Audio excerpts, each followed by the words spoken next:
Hello, and welcome to our guide on how to replace a flat tire with a spare.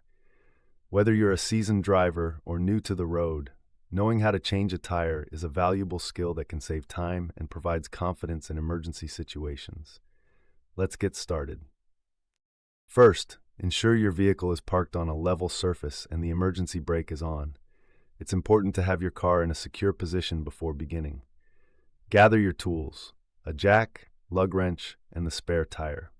Once you're prepared, use the lug wrench to loosen the lug nuts on the flat tire. Do this while the tire is still on the ground, as it prevents the wheel from spinning. Remember, loosen them just enough to turn each by hand. Fully removing them comes later. Place the jack under the vehicle's lift point and raise the car until the flat tire is off the ground. Refer to your car's manual if you're unsure about the lift points.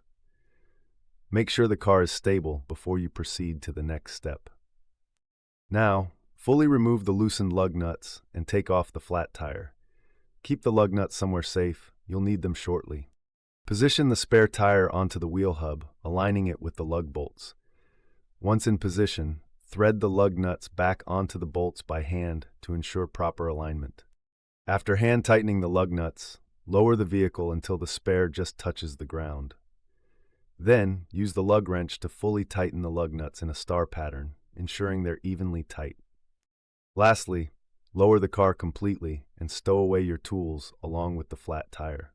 Check the spare tire's pressure, and you're ready to get back on the road. Drive safely to your nearest mechanic or tire shop for a permanent repair. Thank you for following our guide on how to replace a flat tire with a spare.